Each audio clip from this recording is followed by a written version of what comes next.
Muy bien, vamos a pasar al segundo tema que tenemos que analizar. Recordemos que el primero era sobre versiones bíblicas. El segundo tema es acerca de la autoría.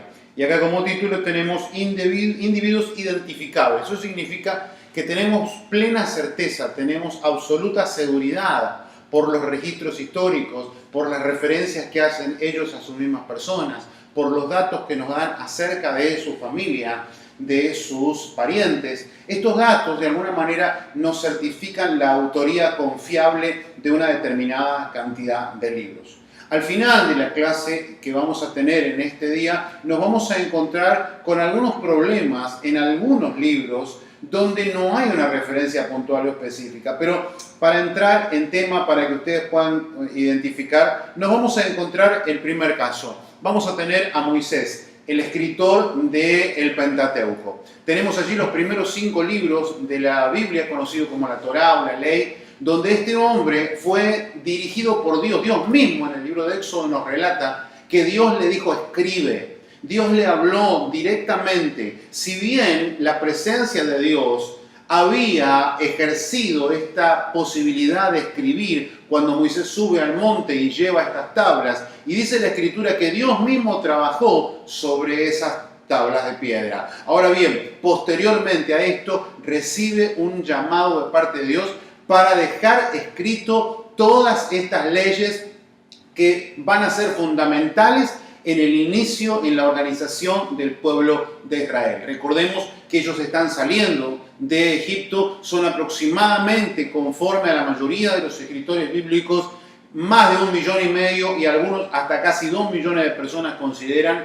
Ellos necesitaban una organización, una administración, y nos vamos a encontrar que no solo está el relato de Génesis con los patriarcas Abraham, Isaac, Jacob, José, sino que el libro de Éxodo nos va a contar acerca de todo el proceso que fue el llamamiento mismo de él desde su tierra en Madián, luego las plagas, luego el comienzo de la travesía con los milagros maravillosos de Dios en este proceso y posteriormente la construcción del tabernáculo, el lugar que Dios había estipulado como para que ellos pudiesen tener relación con el pueblo, con Dios mismo. Ese tiempo de reunión, el tabernáculo, en muchos lugares obtiene el nombre de tabernáculo de reunión.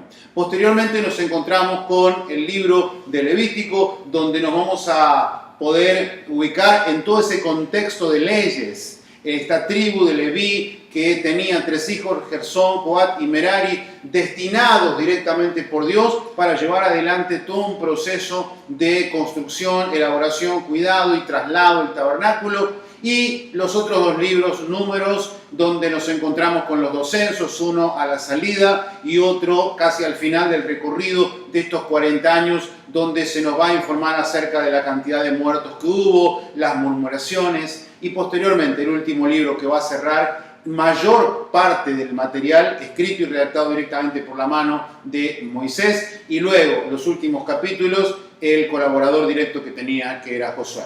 Vamos a seguir y nos encontramos con el libro homónimo a este gran conquistador, este hombre que trabajó al lado de Moisés, pero que fue el responsable de la conquista. Una conquista que se llevó adelante durante los 5 primeros años. 14 reyes le salieron al encuentro, 31 reyes, le salieron al encuentro, y a todos ellos Josué los pudo vencer. En muchos momentos se refiere al temor que había tanto en él como en el pueblo, sin embargo la mano de Dios estaba para llevar adelante esta conquista. Continuamos y nos encontramos con otro autor muy reconocido del Antiguo Testamento, Samuel, que escribe el libro de Jueces, un libro de fracasos, un libro donde el pueblo de Israel está enfrentando momentos muy difíciles porque pueden mantenerse en una buena conducta y en respeto hacia Dios, pero durante la época en la que el juez vive. Son 12 los jueces, hay una mujer incluida en esta lista, y posteriormente a la muerte del juez, el pueblo vuelve a hacer lo malo. De hecho, el resumen del libro de Jueces es: cada uno hacía lo que bien le parecía.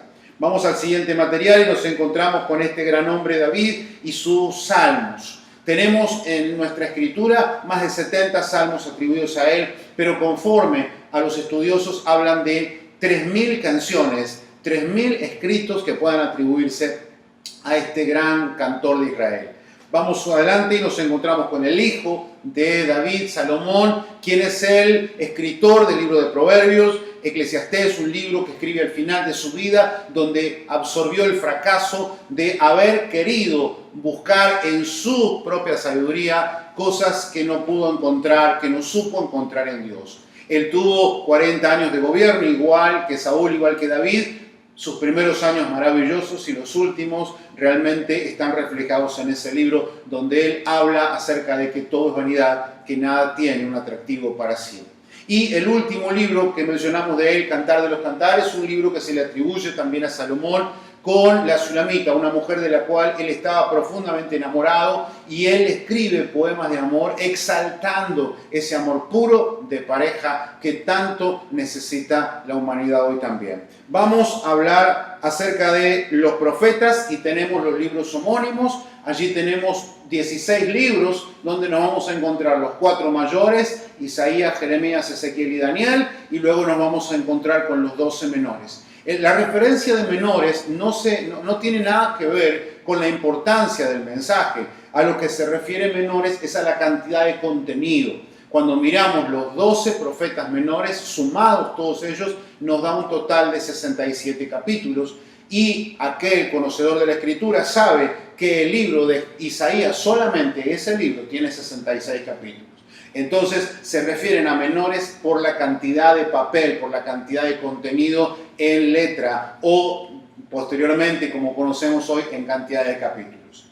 Vamos a pasar al Nuevo Testamento y nos vamos a encontrar allí con 4 escritores que también son muy reconocidos, respetados, y no cabe duda acerca de su participación en la elaboración del mensaje del Nuevo Testamento. Y ahí nos encontramos 4 escritores que son los escritores de los 4 evangelios que nosotros conocemos. Vamos a continuar y nos encontramos con Pablo y sus epístolas.